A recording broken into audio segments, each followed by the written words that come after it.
Hello, good morning बच्चों। आज हम लोग जो है 12th क्लास इंग्लिश मीडियम में ध्यान रखिए क्या पढ़ने वाले हैं। 12th क्लास इंग्लिश मीडियम में बेटा आज हम लोगों का जो टॉपिक है वो है क्या कि जब हम दो कैपेसिटेंस को ऐड कर देते हैं, जब दो कैपेसिटेंस को क्या कर देते हैं, ऐड कर देते हैं, तो उसके बाद एनर्जी कितनी लॉस होती है। समझ आया ना, एनर्जी कितनी लॉस होती है और कैपेसिटेंस पे क्या इफेक्ट पड़ता है। आज हम लोग इसी को डिस्कस करने वाले हैं। तो आज हेडिंग लिखिएगा आप लोग। आज की हेडिंग है redistribution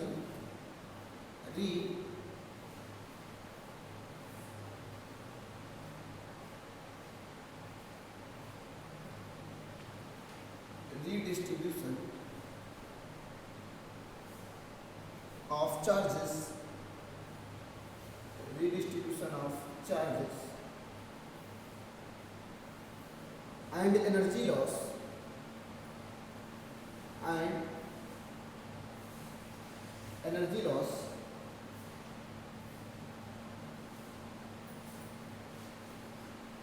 when capacitor are connected, when capacitor are connected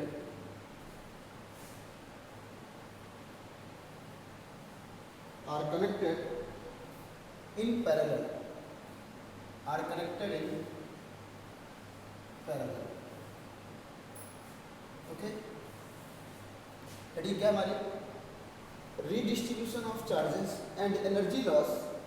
ठीक है, when capacitor are connected in parallel, जब हम कैपेसिटर को पैरेलल ऐड करते हैं तो उसमें एनर्जी लॉस क्या होती है और वो कैसे डिस्ट्रीब्यूट होते हैं, आज हम लोग जो है यहाँ पे पढ़ेंगे। ठीक है ना, देखो ध्यान से। सपोज करो दो, कहने का मतलब कैपेसिटेंस है ऐसे ऐसे,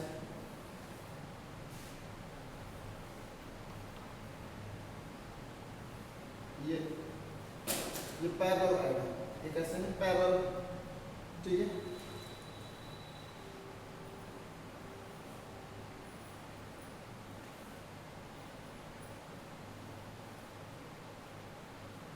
इस तरीके से। ठीक है, इसका कैपेसिटेंस C1 है बेटा, इसका कैपेसिटेंस क्या C2। कोई दिक्कत तो नहीं है, यहाँ तक चीज़ें क्लियर हो गई ना। अब उसके बाद देखो ध्यान से, अब इसमें लिखिए सपोज टू कैपेसिटर, सपोज, और इन दोनों कनेक्ट कर दो। अभी तो मान लो कनेक्ट नहीं है, सपोज करो इनको हम ऐसे कनेक्ट कर दिए, ऐसे ये डायग्राम बना रहे हैं। ठीक है, suppose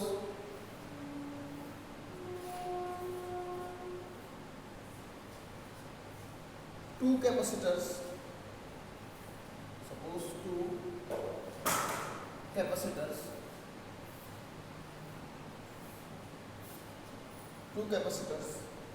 of capacitance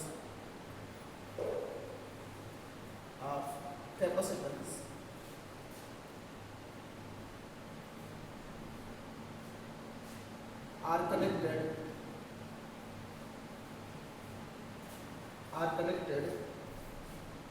C1 and C2 are connected, C1 and C2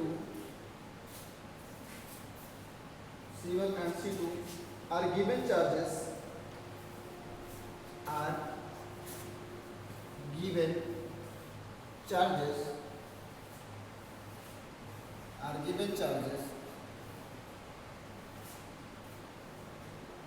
Q1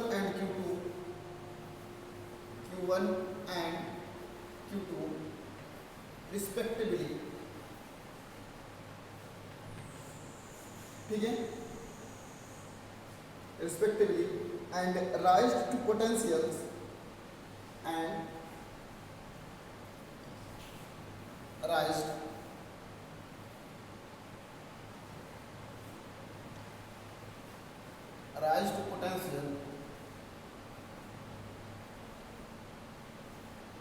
potential V1 and V2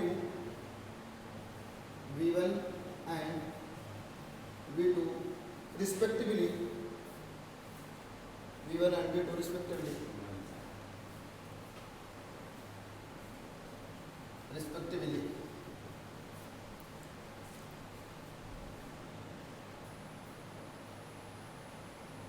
ठीक है बेटा, ये हमने लिख दिया। उसके बाद देखो ध्यान से, इसी में थोड़ा सा तो देखो, अगर ये चीज़ें हैं तो हम लिख सकते हैं वी कैन से दैट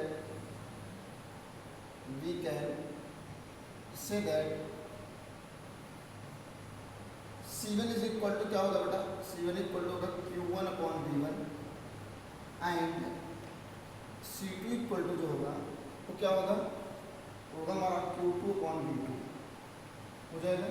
यहाँ से Q1 की वैल्यू जो निकलेगी वो निकलेगी C1 V1 एंड जो Q2 की वैल्यू होगी वो होगी क्या, C2 V2। नोट कर लो जल्दी, Q2 की वैल्यू होगी C2 V2, जल्दी करो।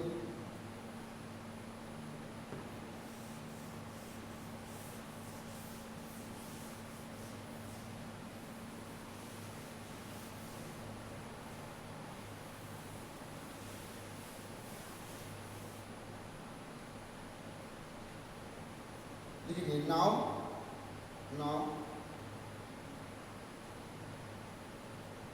if the two capacitors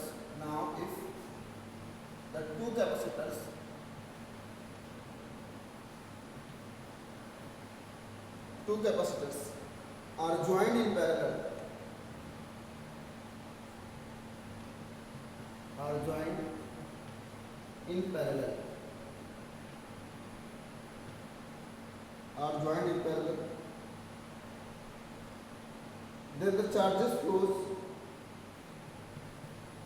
then the charges flows,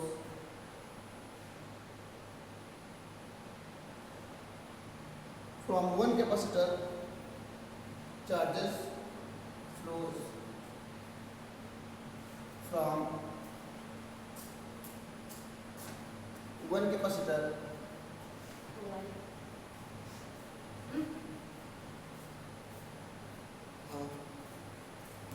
battery देख लीजिए, ठीक है बेटा। यहाँ लिख देंगे flows from one capacitor to another, ठीक है ना, flows from one capacitor at higher potential, one capacitor at higher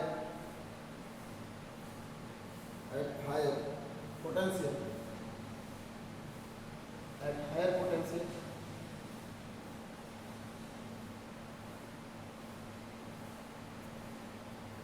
to the other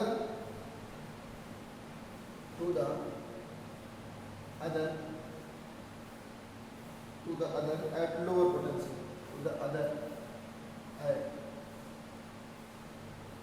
potential, lower potential to the other at lower potential, okay, till the potentials of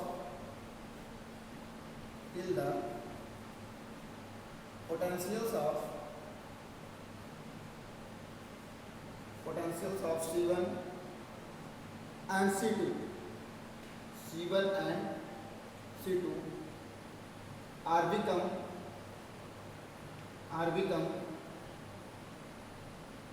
equal,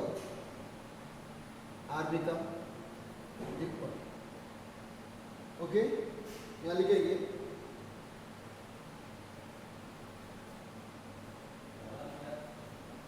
हाँ आ रहे हैं, ठीक है बेटा। यहाँ लिखेंगे देन या ऐसे लिख दिया जाए, if after the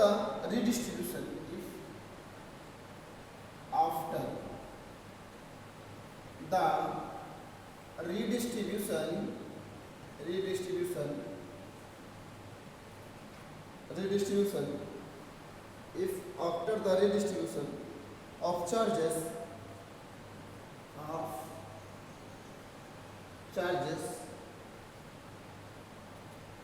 the common potential of the common potential of the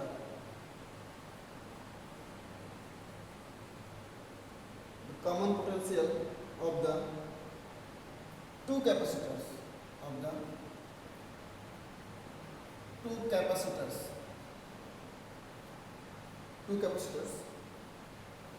is V,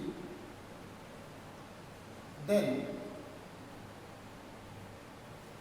V is equal to total charge upon combined capacitance. Total charge upon combined capacitance. Okay, means V is equal to Q1 plus Q2 upon C1 plus C2. Okay, अब बेटा अभी हम लोगों ने पढ़ा Q1 is equal to C1 V1 and Q2 is equal to क्या पढ़ा C2 V2। यहाँ रख दो तो V इज इक्वल टू क्या आ जाएगा बेटा, हो जाएगा C1 V1 plus C2 V2 upon C1 plus C2। एक क्वेश्चन नंबर हमारा होगा फर्स्ट बेटा, नोट कर लो जल्दी से, ठीक है, नोट करो जल्दी।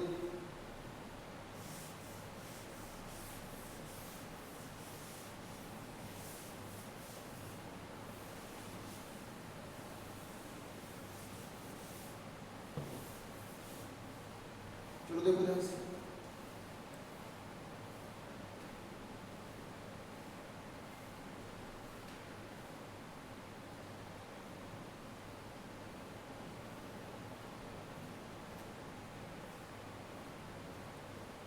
ध्यान लिख देखिए।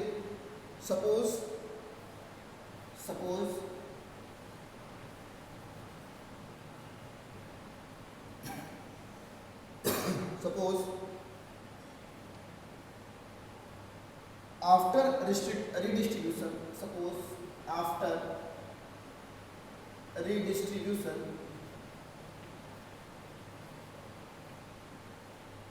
after redistribution,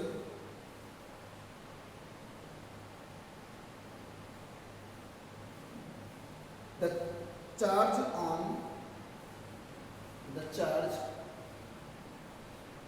on C1 is Q1 dash and C2 is Q2 dash and C2 is Q2 dash, then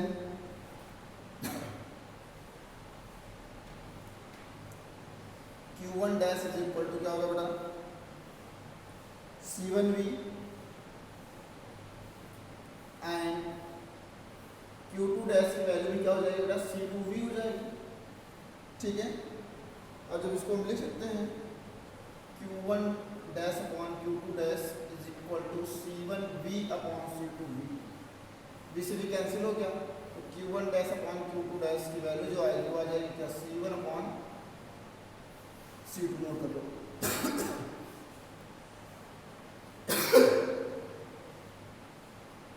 हो गया,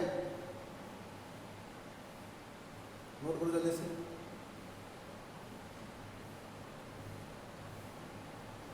अब यहाँ लिखना पड़ेगा note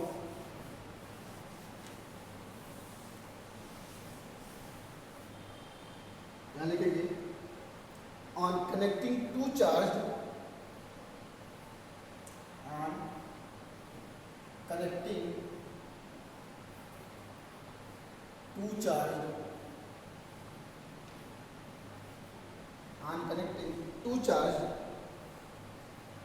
capacitance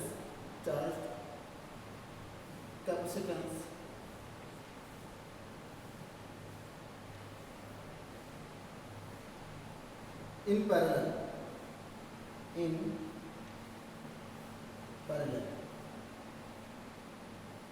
the redistributed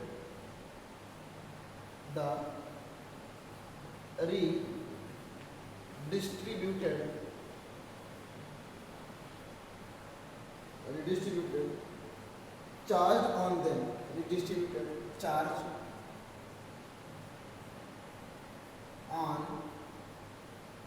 Z, 4 गुना जेड हो गया।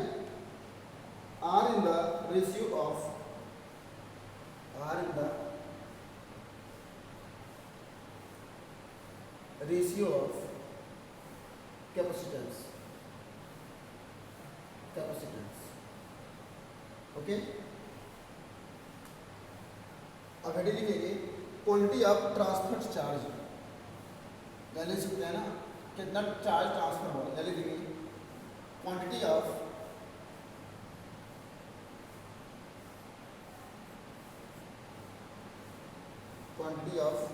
ट्रांसफर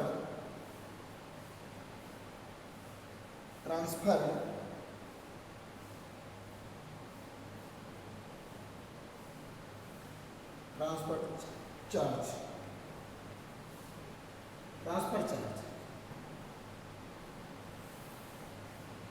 ठीक है। ध्यान रखो, अब हमें ये निकालना है कि कितना चार्ज ट्रांसफर हुआ है, ठीक है ना। यहाँ लिखना पड़ेगा before joining the capacitors, before joining the capacitors,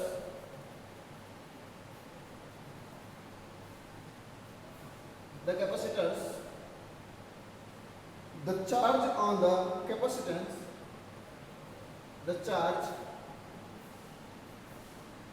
on the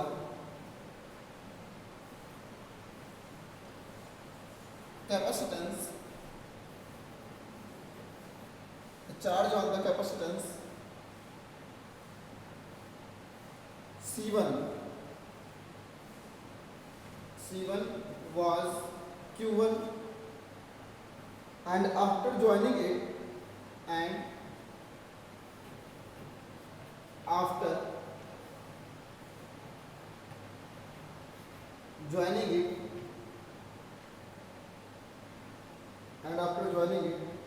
remains Q1 dash,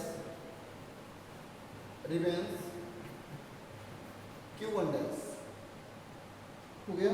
Hence the charge transferred,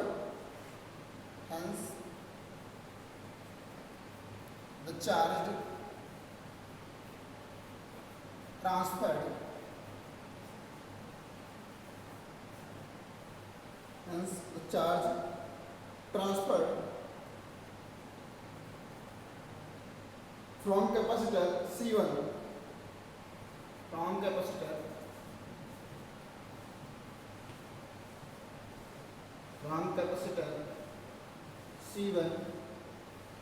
to capacitor C2 is Q1 minus Q1 dash, ठीक है।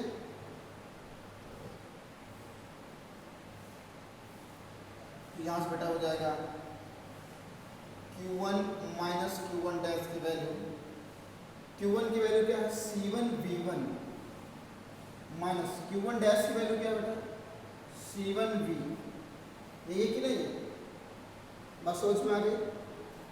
और एक चीज देखो ध्यान से, V की वैल्यू हमारे पास थी, लिख सकते हैं ना C1 V1 माइनस C1, और V की वैल्यू क्या थी बोलो, V की वैल्यू है C1 V1 plus C2 V2 upon C1 plus C2, ये थी V की वैल्यू, ठीक है। इसको सॉल्व करें तो क्या निकलेगा, देखो ध्यान से, C1 V1 माइनस, ऐसे इसको लिख दे C1 इन bracket C1 V1 plus C2 V2 और अपॉन C1 प्लस C2, इसके अपॉन 1 कर लो और क्रॉस मल्टीप्लाई कर लो, ठीक है। हो जाएगा बेटा C1 V1 इन bracket C1 plus C2 equal minus C1 और इन ब्रैकेट हो जाएगा C1 V1 plus C2 V2 upon में C1 प्लस C2, अंदर मल्टीप्लाई करो तो क्या आएगा सब में से कॉमन कर लो बेटा, C1 कॉमन है ना, ठीक है। अंदर क्या बचेगा, अंदर बचेगा हमारा B1 और इन bracket C1 plus C2,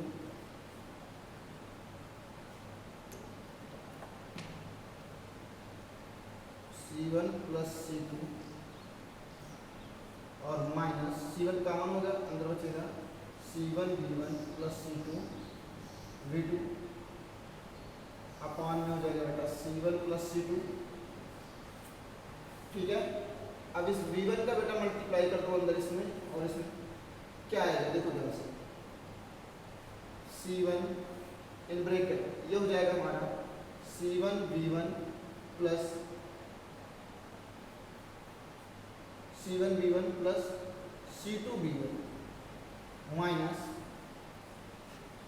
C1 V1 minus C2 V2 upon में C1 प्लस C2, ठीक है। जल्दी करो,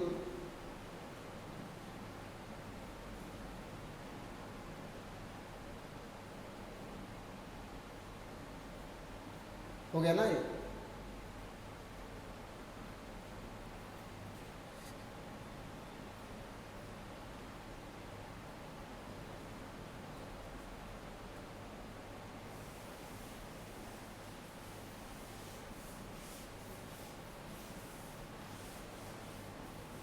इसको थोड़ा और ले देगा, ठीक है।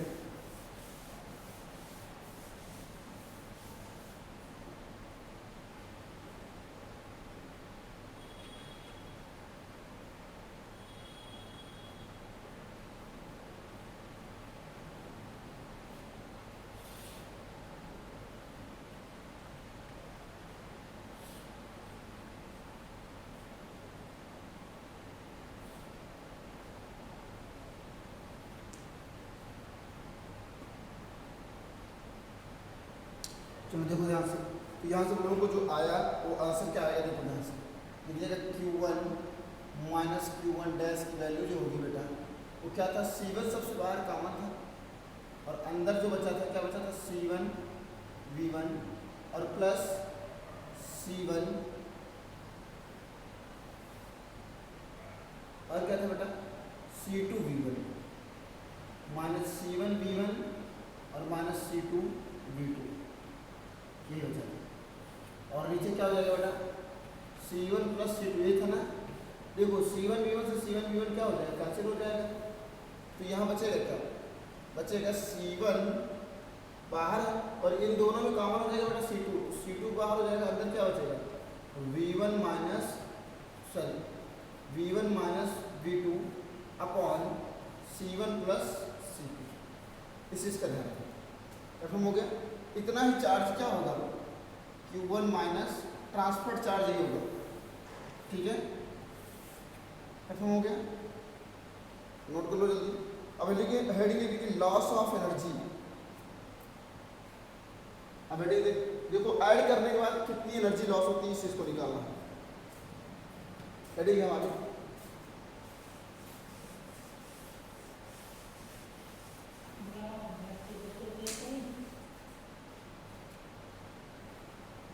हेडिंग लिखिए loss of energy.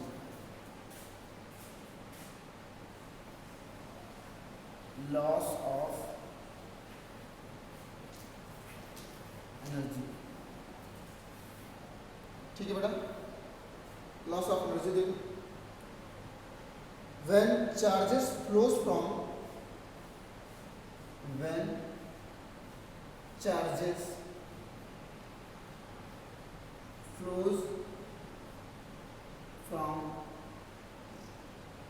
a capacitor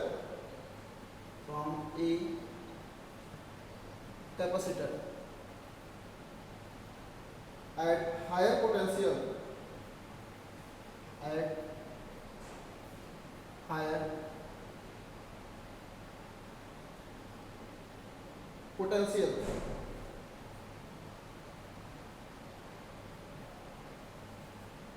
higher potential to that at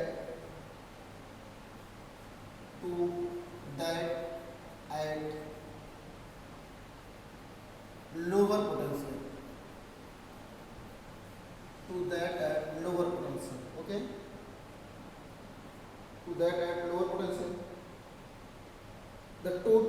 potential energy, the total potential energy, the total potential energy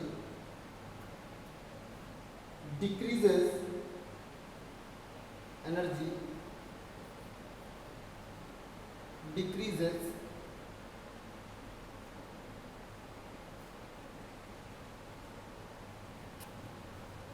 decreases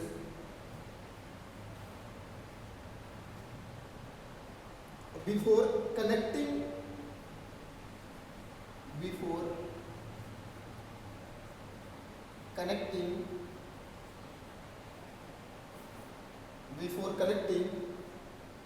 the total potential energy, the total potential energy,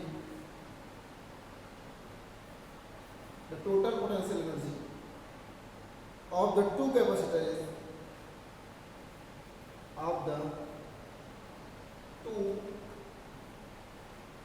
capacitors,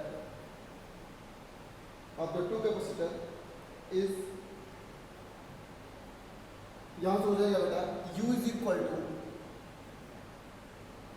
half in bracket C1 V1 square minus C2 V2 square हो गया, confirm हो गया कि नहीं? ये तो हो जाएगा कनेक्शन के पहले का इक्वेशन फर्स्ट हो गया, जब तक इसे कनेक्ट नहीं करेंगे। लेकिन जब लिखेंगे after connecting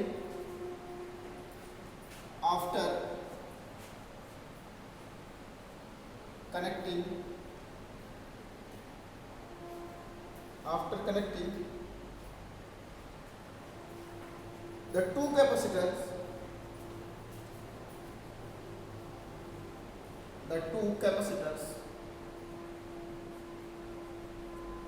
two capacitors, in parallel,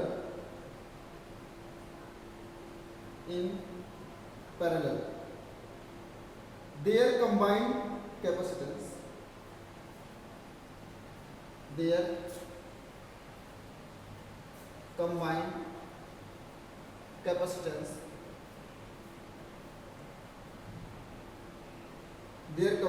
capacitance becomes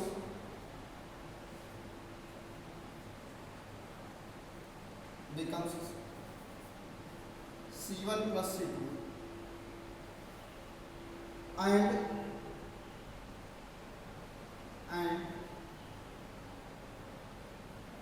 common potential V and common potential capital V हो जाएगा। hence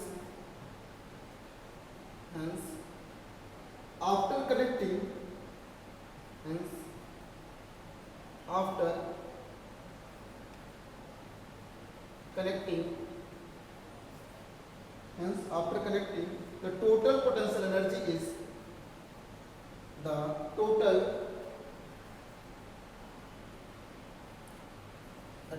potential energy is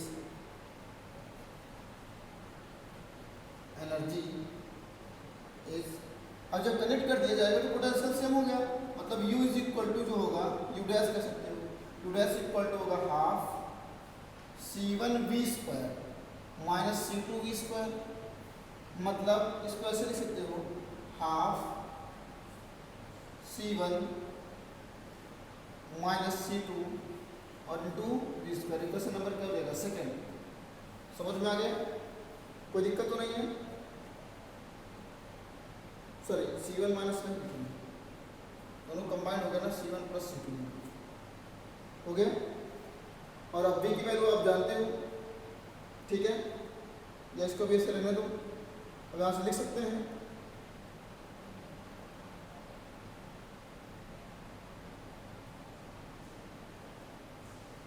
loss of energy कितनी लॉस हुई होगी, यहाँ से लिख देंगे U minus U dash,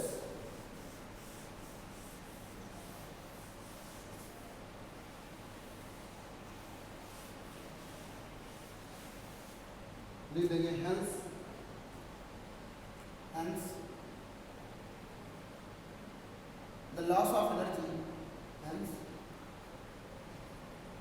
the loss of energy is equal to, यहाँ से लिख देंगे u minus u dash equal to half u की वैल्यू है बेटा C1V1 स्क्वायर प्लस है कि माइनस है, plus C2V2 square minus half C1 plus C2 into V square. ठीक है, कॉमन क्या है बेटा, हाफ कॉमन कर लो, हाफ कॉमन कर लेंगे तो अंदर क्या बचेगा, अंदर बचेगा C1V1 square plus C2V2 square और माइनस C1 प्लस C2। ठीक है, और इंटू क्या बचेगा V स्क्वायर। बेटा ध्यान रखो V की वैल्यू पढ़ चुके हैं, C1V1 plus C2V2 upon C1 plus C2। ठीक है ना, यहाँ लिखेंगे हम, जो हो जाएगा बेटा हाफ नीचे हो जाएगा C1V1 square plus C2V2 square minus C1 plus C2 और V की वैल्यू है बेटा C1V1 plus C2V2 upon C1 plus C2 to the whole square.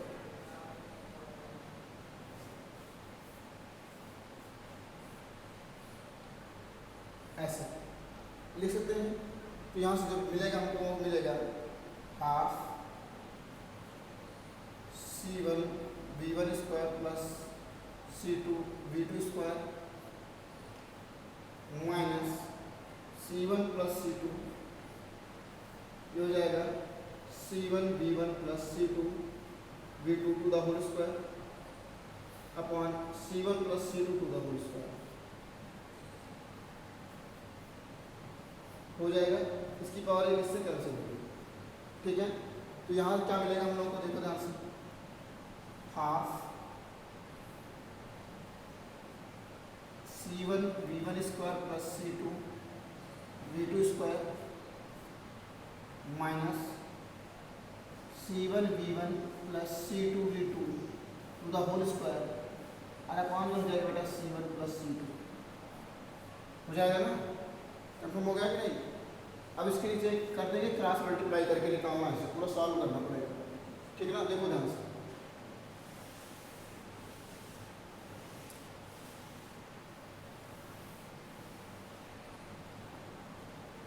यहाँ से लिखेंगे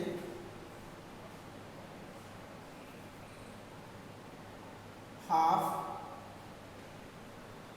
और इसमें लिखेंगे बेटा हम C1 प्लस C2 और यहाँ लिखेंगे C1V1 square plus C2V2 square. ठीक है, minus C1V1 plus C2V2 to the whole square. अब टोटल में आ जाएगा बेटा C1 प्लस C2। ठीक है, C1 प्लस C2।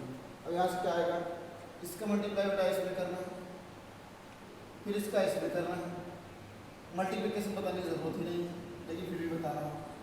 हैं, ठीक है, चलो देखो ध्यान से कैसे मल्टीप्लाई करना है। देखो हाफ C1 इसका इसके साथ मल्टीप्लाई करेंगे तो C1 square V1 square plus, जब इसका इसमें करेंगे तो C1 C2 V2 स्क्वायर। ठीक है,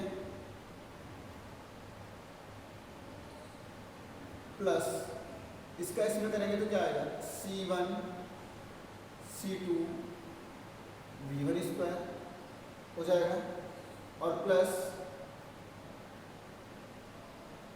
C2 स्क्वायर और v2 स्क्वायर हो जाएगा माइनस a प्लस b2 का होल स्क्वायर, तो बनेगा हमारा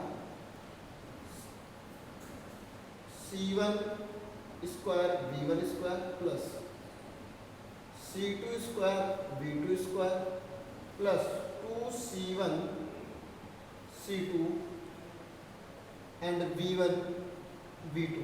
एक चीज ध्यान रखो, ये माइनस जब अंदर जाएगा तो देखो क्या होगा, ये माइनस हो जाएगा plus minus minus plus minus minus, ठीक है ना। और अपॉन में बचेगा c1 प्लस c2, ठीक है बेटा। देखो ये इससे हमारा कैंसिल हो गया, ये इससे कैंसिल हो गया, जो बचा उसे लिखते हैं। बचा हमारे पास क्या, half c1 c2 v2 square plus c1 c2 v1 square minus 2c1 c2 v1 v2 upon c1 plus c2, ठीक है भाई।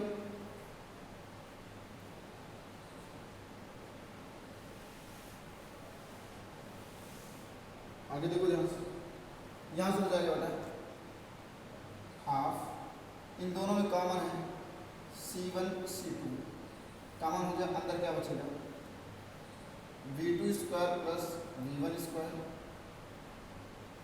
Minus 2 v1 v2 upon c1 plus c2 हो जाएगा। तो ये बन गया a square plus b square minus 2ab का फॉर्मूला, ठीक है ना।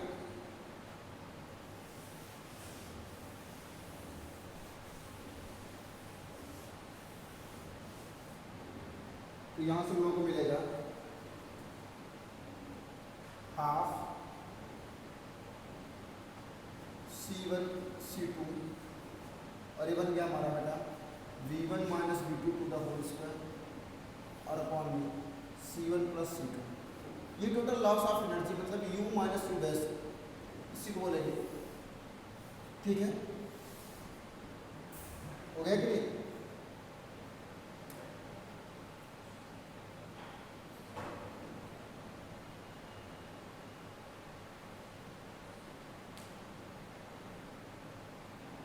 खत्म हो गया। तो टोटल लॉस ऑफ एनर्जी का फार्मूला हम लोगों ने फाइंड कर लिया, क्लियर हो गया। अगले हेडिंग लिखते हैं uses of capacitors. Uses of, जल्दी कर लो इसको। तो अगली हेडिंग है बेटा हमारी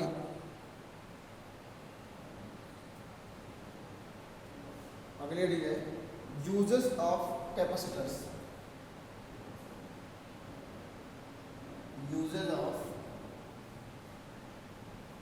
capacitors,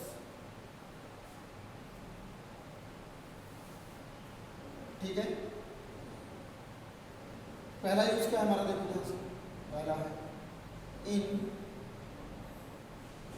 storing of charges, in storing of charges, ठीक है, या चार्ज ले सकते हो, क्यों। पहला यूज है। दूसरा यूज क्या है,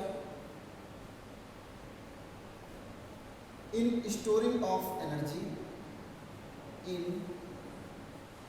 स्टोरिंग ऑफ एनर्जी। तीसरा बेटा in electrical instrument, in electrical instrument, in electrical instrument. अगला यूज बेटा इन इलेक्ट्रॉनिक सर्किट्स, इन इलेक्ट्रॉनिक सर्किट्स। और अगला है in scientific study, in scientific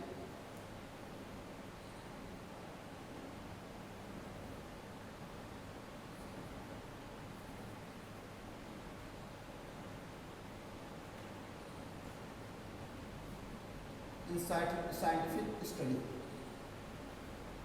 Okay.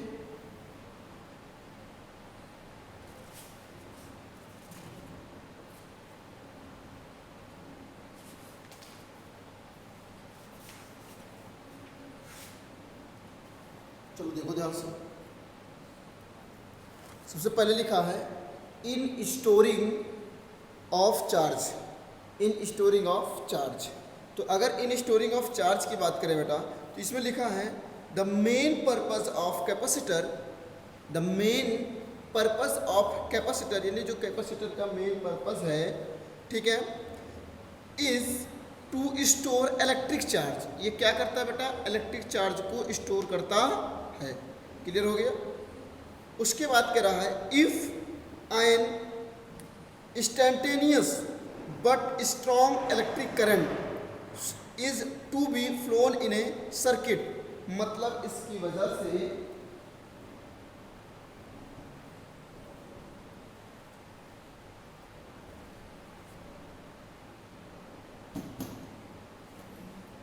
हम कह सकते हैं बेटा कि इसकी वजह से, ठीक है, इसकी वजह से हमें स्ट्रॉन्ग इलेक्ट्रिक करंट भी मिल सकती है। कह रहा then the best way is to connect the terminals of the circuit to charge capacitor the pulsed electromagnets which produce instantaneous but strong magnetic field. यानी ये जो कैपेसिटर्स होते हैं ये स्ट्रॉन्ग इलेक्ट्रिक करंट के साथ साथ स्ट्रॉन्ग मैग्नेटिक फील्ड भी जनरेट कर सकते हैं। ओके, कह रहा obtain electric current from charge capacitor, हम चार्ज कैपेसिटर से इलेक्ट्रिक करंट को आसानी से ऑब्टेन कर सकते हैं, ठीक है ना। यानी कि हम जो चार्ज कैपेसिटर्स हैं उनसे हम इलेक्ट्रिक करंट को आसानी से ऑब्टेन कर सकते हैं। अगला क्या है बेटा? अगला है in electrical instruments, in electrical instrument. Confirm हो गया? इसका यूज हम इलेक्ट्रिकल इंस्ट्रूमेंट कह रहा। Many electrical instruments make specific use of capacitor, मतलब बहुत सारे जब हम इलेक्ट्रिक इंस्ट्रूमेंट तैयार करते हैं तो उसमें कैपेसिटर का यूज करते हैं, ठीक है ना। वही कह रहा है when an inductive electric circuit is suddenly broken, बात समझ में आई?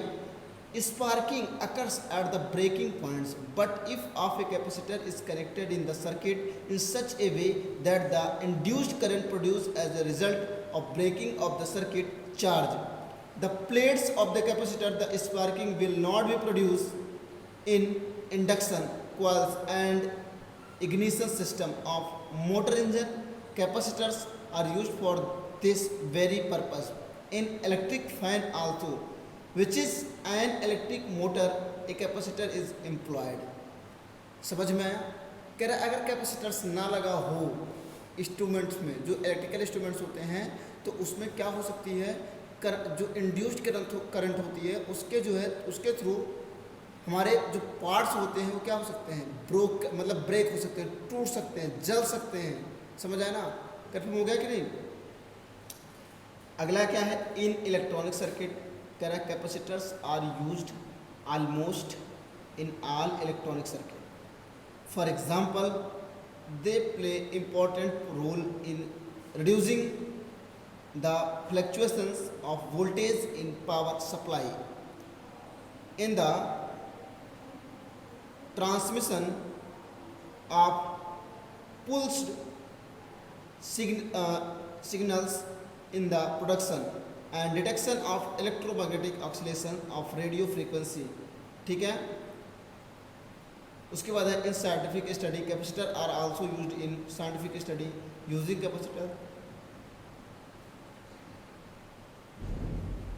Capacitor plates of different shape and size, electric field of different configurations are established between them, and the behavior of dielectric substance placed in these fields is studied, ठीक है।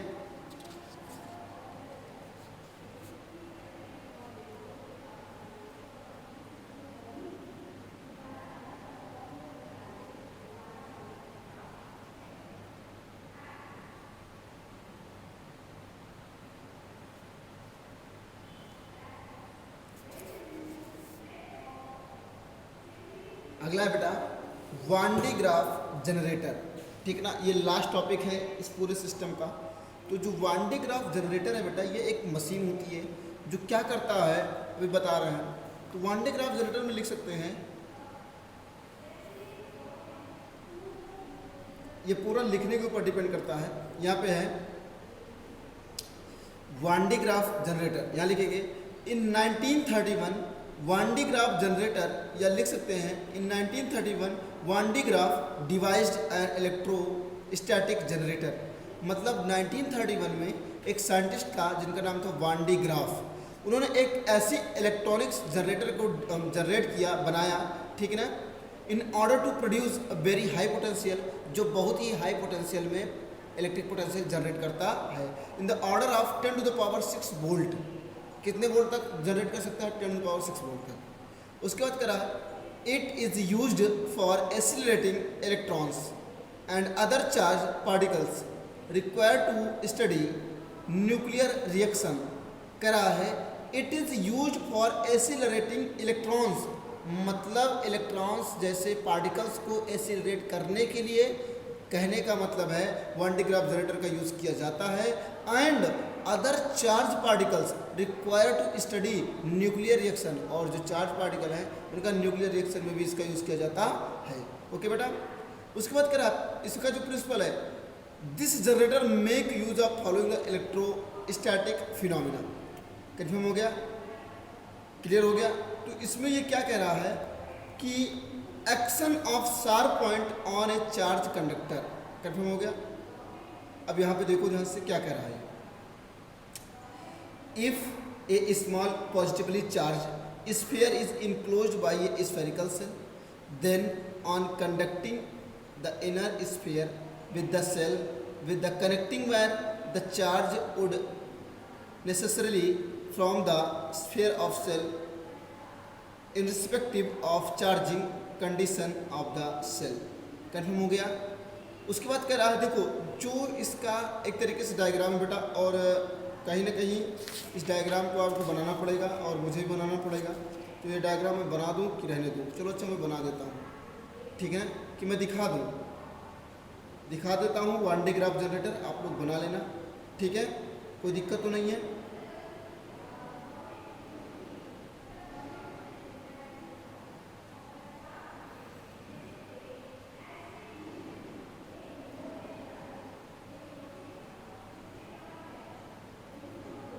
चलो हम इसका principal करा देते हैं, हेडी लिखना।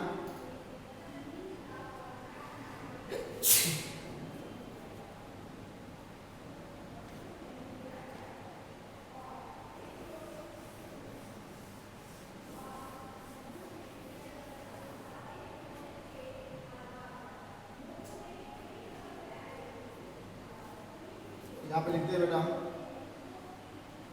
Action of sharp points on A charge conductor. देखिए वान डी ग्राफ जनरेटर मैंने बताया था 1931 में जनरेट किया गया था, वान डी ग्राफ में बनाया था, ये चीज दिखाएंगे नहीं है। क्या लिख दे रहे हैं? Action of sharp points, action of sharp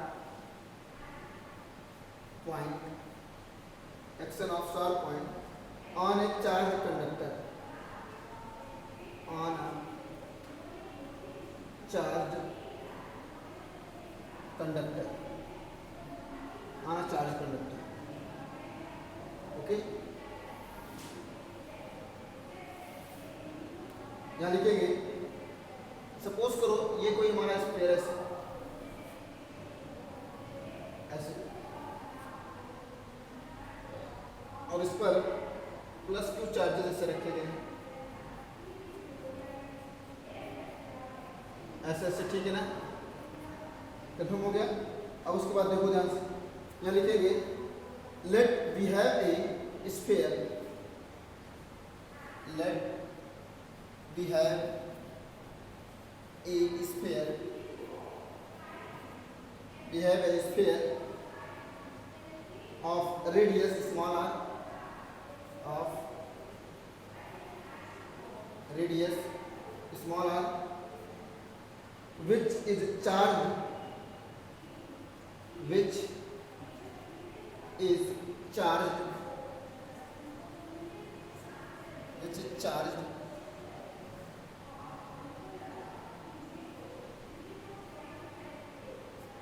to a total electricity, charged to a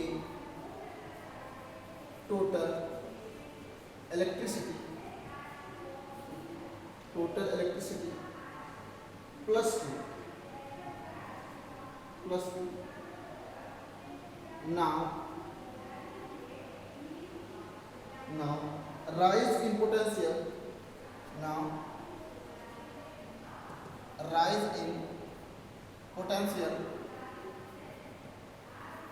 rise in potential of the spherical conductor, potential of the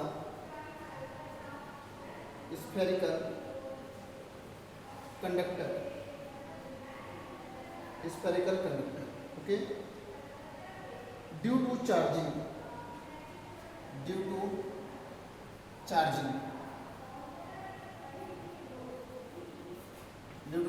हो गया।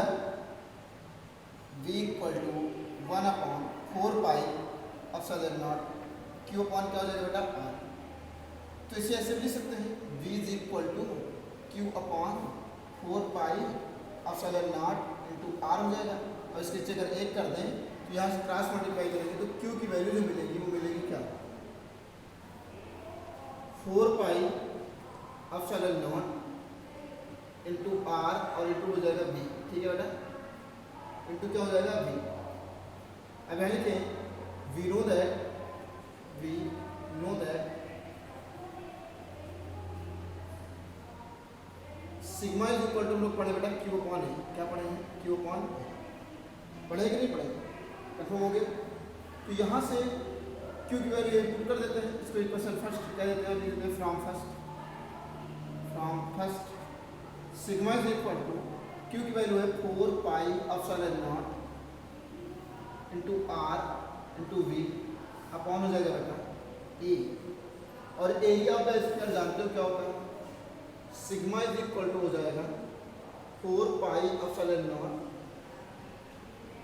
Small r into v upon 4 पाई r स्क्वायर, ठीक है बेटा, एक इससे cancel हो गया और स्मॉल r इससे कैंसिल हो गया, तो सिग्मा की वैल्यू हो गई v upon epsilon not v upon r, ठीक है, कंफर्म हो गया कि नहीं हो गया। तो यहाँ से ये निकल के आ रहा है कि sigma is inversely proportional to the 1 upon r,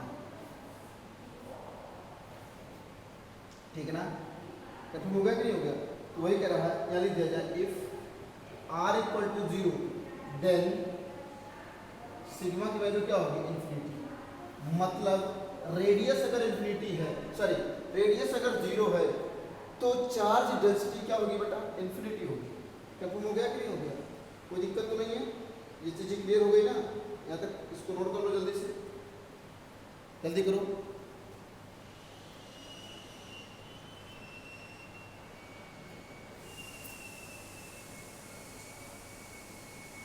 जल्दी करिए भाई।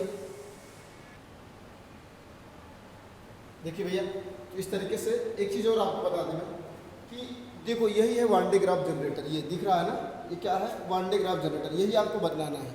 ये आप डायग्राम चाहो तो बना सकते हो, कोई दिक्कत है नहीं विशेष, ठीक है। ये डायग्राम आप बुक में देखोगे तो आपको मिल जाएगा। समझ में आया कि नहीं आया, कोई दिक्कत नहीं है। तो ये वान डे ग्राफ जनरेटर थोड़ा सा पढ़ लेना, ठीक है। अब इसको हम इरेज कर देते हैं, नेक्स्ट डे पढ़ाएंगे।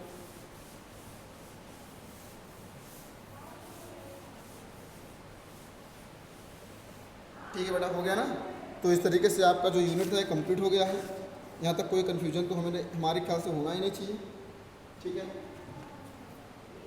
हो गया कि नहीं?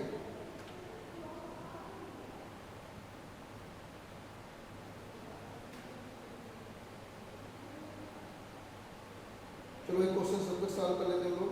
एक क्वेश्चन है, कह रहा 3 capacitors each of capacitance 3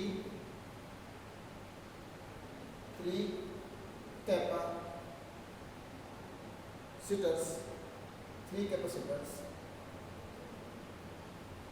each of capacitance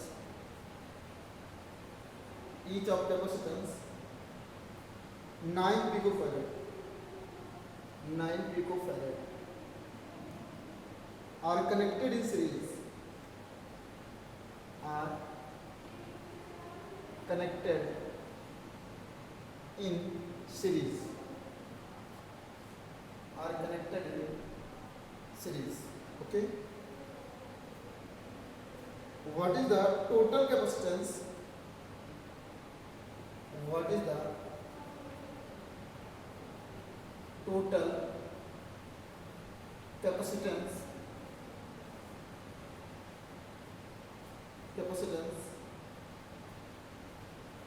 of the combination of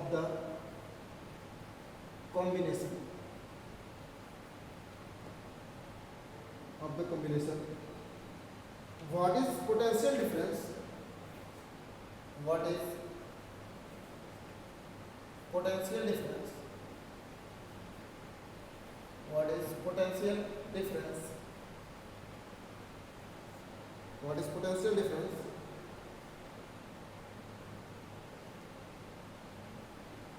Across each capacitor. Across each capacitor. Each capacitor.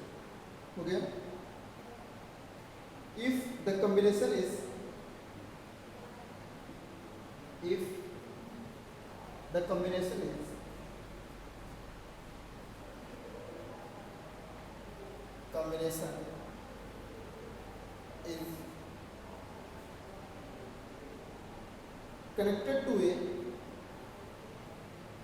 connected to a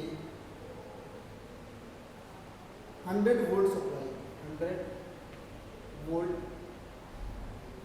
supply. Okay, समझ में आ गया? अब यहाँ देखो, यहाँ से 3 कैपेसिटर्स ऐसे आर कनेक्टेड इन सीरीज. इसमें कनेक्टेड बेटा सीरीज में ऐसे.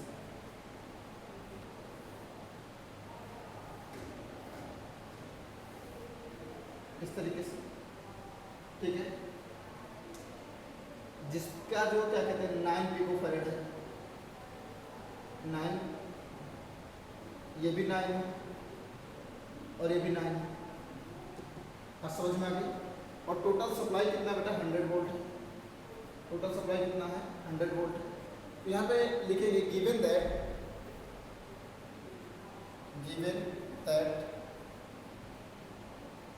C1 is equal to 9 picofarad, C2 is equal to 9 picofarad, C3 is equal to 9 picofarad. According to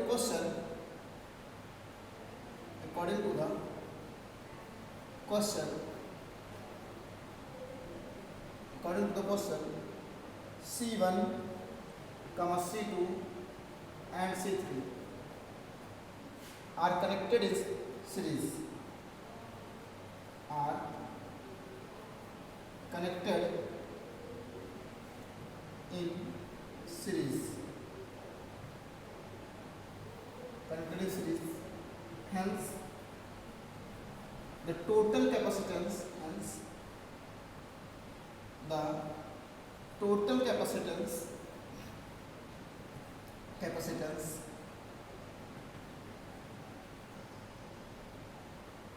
1/C is equal to 1/C1 plus 1/C2 plus 1/C3 हो जाएगा. ठीक है बेटा.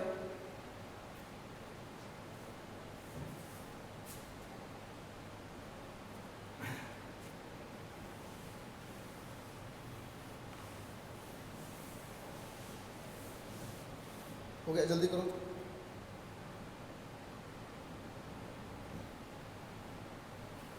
One upon C is equal to मिलेगा 1/9 plus 1/9 plus 1/9.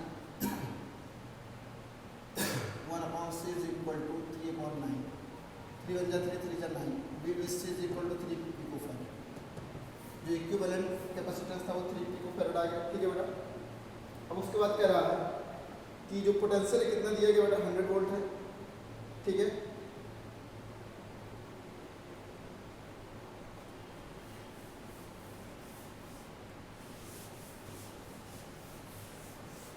यहाँ लिख दे रहे हैं, यहाँ लिख रहे हैं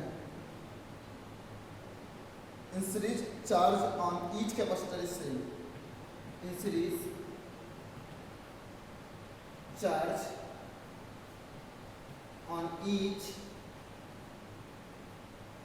capacitor is same, hence Q equal to हो जाएगा बेटा CV, और C की value 3 into 10 to the power minus 12। V को फैराड को चेंज कर दिया, इंटू V की वैल्यू दिया है। V की वैल्यू कितना दिया बेटा, बोलो,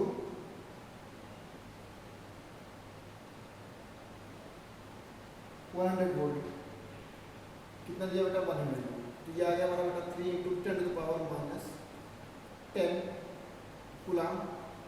अब लिखेंगे potential difference across each capacitor. Potential difference across each capacitor.